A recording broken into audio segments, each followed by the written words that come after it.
So ఎవరికీ కనిపించని ఒక వ్యక్తి నీకు మాత్రమే కనిపిస్తున్నాడు. అవును మ్యామ్, నిజం చెప్తున్నాను, కానీ ఎవరు నమ్మట్లేదు. నేను నమ్ముతాను, ఎందుకంటే అర్జున్ అబద్ధం చెప్పడు కదా. What about your studies? నేను ఇప్పుడు +2 చేస్తున్నాను మ్యామ్, SNT స్కూల్ పూణేలో. పూణేలోనా? యాక్చువల్లీ 2 months బ్యాక్ వరకు అక్కడే ఉన్నాము, కానీ మమ్మీ డాడీ ఇక్కడ రావడం వల్ల నేను హాస్టల్లో ఉంటున్నాను. సరే, నీకు మాత్రమే కనిపించే వ్యక్తి ఎవరు? ఏం మాట్లాడుతూ ఉంటాడు? ఎలా ఉంటాడు? అతను ఎవరో నాకు తెలియదు, ఇంతకుముందు ఎప్పుడూ చూడలేదు, కానీ చూడ్డానికేమో చాలా బాగుంటాడు. ఏజ్ ఒక 27-28 ఉండొచ్చు, కానీ సంతోషంగా లేడు. తనలో ఒక భయం కనిపిస్తుంది. తను కనిపించినప్పుడు ఏదో మాట్లాడతాడు అనిపిస్తుంది, కానీ మాట్లాడు. ఎంత అడిగినా తన పేరు కాదు కదా, ఒక పదం కూడా పలకడు. ఎవరైనా వస్తే మాయమైపోతాడు, పిలిచినా పలకడు. ఈ విషయం మమ్మీ డాడీకి చెప్తే నన్ను నమ్మరు. పైగా నేను అలర్ట్ చేస్తున్నాను అని నన్నే తిడుతున్నారు. అయితే తన ఫేస్ నీకు గుర్తుందా? ఉంది మ్యామ్, ఒక్కసారి చూస్తే గుర్తుండిపోయే ఫేస్ మ్యామ్ అది. Okay madam. సుబ్రహ్మణ్యం గారికి చెప్పి ఆ రూమ్లో సెట్ చేయించు. Okay madam. ఏంటి మ్యామ్? సుబ్రహ్మణ్యం గారు మంచి ఆర్టిస్ట్.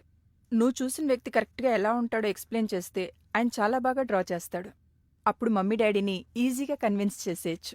సరేనండి.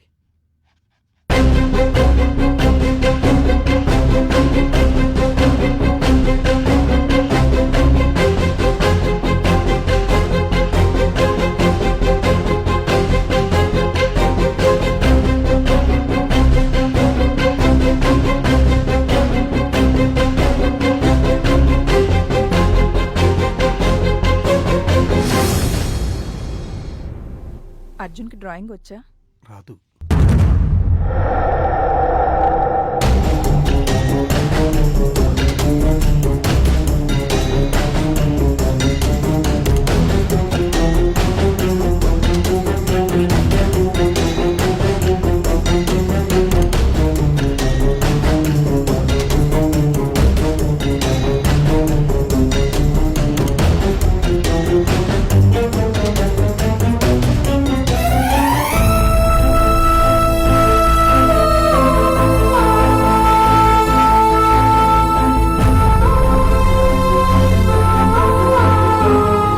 అతను మీకెవరో తెలుసా?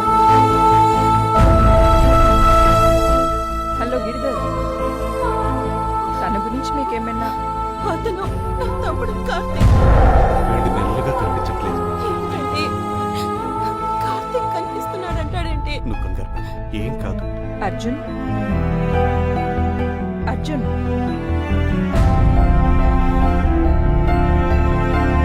కార్తీక్,